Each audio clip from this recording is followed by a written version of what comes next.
Thank you so much for joining us for another edition of All Angles. I'm Dion Jacksmiller. Remember our hashtag, it's TVJ All Angles. We always love when you tweet along with us. Now, in today's program, we're going to be hearing the stories of some COVID survivors. Coming up a little later in the program, former Education Minister Maxine Henry Wilson will be sharing her experience as will filmmaker Brian Saint-Just. Before them, though, we're going to be hearing the incredible story of a Jamaican now living in Canada and what he went through to get to the other side of COVID. We're joined by Nazir Deslandes. Thank you so much for talking to us. It's so good to have you. Thank you, Diane. Thank you for having me here. And it's good to see you looking so well after your ordeal, because it certainly was an ordeal, eh? Yes, pretty much a life-changing experience. Where in Jamaica you come from? Say that again? Where in Jamaica are you from? Oh, I'm actually from St. Catherine, a place called Glengough, to be exact. So from Glengough to Canada, where you've been living for about 8 years, you said? Correct. All right. So when you started hearing all this big excitement and all the news about COVID, was it something you were taking seriously? To be honest, no. I was really listening a lot to the conspiracy theories and just watching to see what would take place, to be honest. So you were one of those people who weren't sure COVID was real? Yes, I just thought it was a made-up thing by the government just to get us in a control state, to be honest. Wow. Okay. So when you started to feel sick now, that was about when? You said April? April, yes. And what did you think when you started to have some symptoms? Well, when I checked my symptoms and I looked on what the symptoms of COVID was, I was like, well, this seems like COVID. So what were your symptoms? Mainly flu-like at first, and I didn't lose taste until like 3 days in, and I didn't lose smell at all. Okay. But I started feeling weak, and when I found it very serious was when my breathing started to be affected. And that was about how many days in? I would say maybe 5 days in. So what did you do? So I went to the hospital twice, Ajax Hospital. It's the closest hospital to me. And twice they sent me back home, saying my oxygen level is not that bad as yet.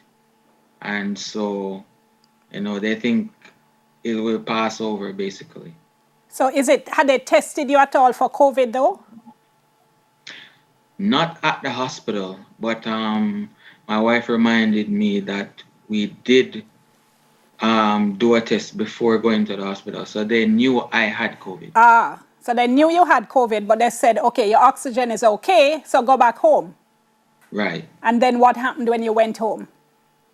I went home, and when I got up the following day, the trouble breathing got worse, and I decided, what, I'm going to a different hospital because they're not taking me serious at that hospital. How bad was your breathing at this stage? It was like, when you're underwater and you come up to catch air. I was like right there. Yeah. And all I was doing was walking. I could hardly go up the stairs at my house. And, that really frightened me at that point. So you went to the hospital, and what happened? Yeah, so as I went to the hospital, this is Centenary Hospital in Scarborough, and they admitted me right away because upon registering, I almost passed out, and so they realized that it was a serious case right now. Let me just backtrack a moment. So at the point you were admitted, your last visit to the hospital where they sent you home, this was about how many days between that? So the last time they sent me home from Ajax Hospital, uh, that was the day before I went to Centenary. Okay, so about 2 days. Right. Okay, so you admitted and then what? And then they started to do some tests on me, and I guess they were just trying to find out if, I was that bad or if it was a case where it would pass over with some, oxygen or whatever. So at first they just put some oxygen tubes in my nose, and it moved from that to the mask. And then, they told me that my lungs was shutting down and I would have to be placed on the ventilator. All right, hold on a little bit because you've been admitted. Let me go back a little because they admit you into hospital. So finally somebody is taking you seriously. Right. And they put you on oxygen. So you probably feel, say, yeah, man, everything all right now. Yes, basically. And then the doctor walks in and says they're putting your lungs are shutting down. What was that moment like? Well, to be honest, how he said it to me was, we're going to have to put you on the ventilator. And once you go on the ventilator, it's really a 50-50 chance. So you might come off or you might not. And so I would advise you to call who you need to call now. So him saying that, it was an instant fright.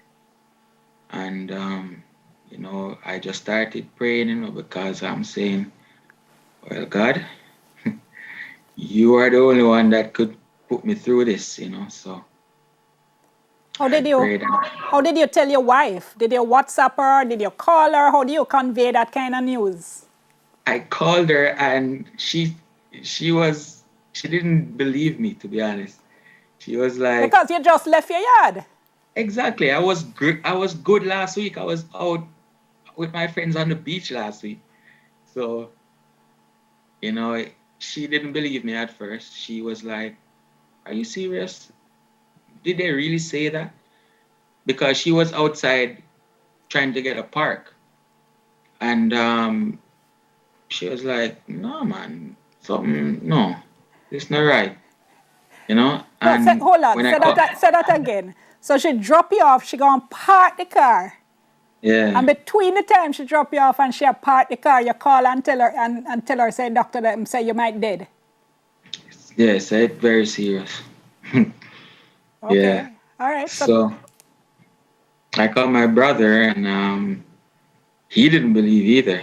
I said to him, this is more serious than I thought, and the doctors are saying I might not make it. It's 50-50. So if I don't make it, I need you to help out with my kids, because, they're going to need a male figure, a strong male figure around. And he's laughing and like, come on, stop the foolishness.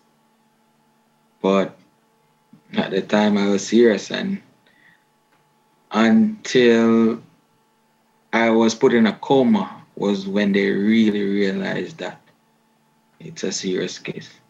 Okay. So obviously you were put in a coma when? Was it the same day or the following day?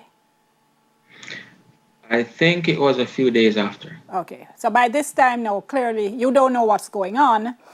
So when you wake up, you have to be told what has happened. So when you are put Right. in the coma, when? Um, I think the exact date would be the 17th of April. And you woke up when? I first week of June. That's I'm not serious. sure of the exact date. Yeah. Maybe 7th thereabout. Do you remember the moment you woke up? Um, I remember. So I must say this to you. While in the coma, for some reason I kept hearing singing, and I woke up knowing this song that I never knew before, and only to be told that my mom used to sing that song for me on Zoom while I was in the coma. Wow. And when I woke up, I think I was on Zoom with my family and some church family as well. So that's my first remembrance of waking up. So when you, oh, so is it that you woke up on your own or the doctors brought you out of the coma? That I don't know, you know. Okay. Good question. Okay. I'm not sure if I think I was induced with a lot of medication, and slowly when they started seeing improvement, they lessened the medication. So I think I woke up on my own. Okay. So when you woke up, you said at the point you woke up, the computer or laptop or whatever was there and people were on Zoom to Right, welcome you back. right. But And but some very serious things had happened to you while you were in the coma. exactly, my all Hold, my hold on, hold on, hold on. Don't tell us. I have to go to the break. I have to go to the break. So let me go to break and stay tuned. When we come back, we continue to talk with Nazir Deslandes. He's talking to us about his COVID ordeal, and he'll have much more when we come back after the break. Remember, our hashtag is TVJ All Angles.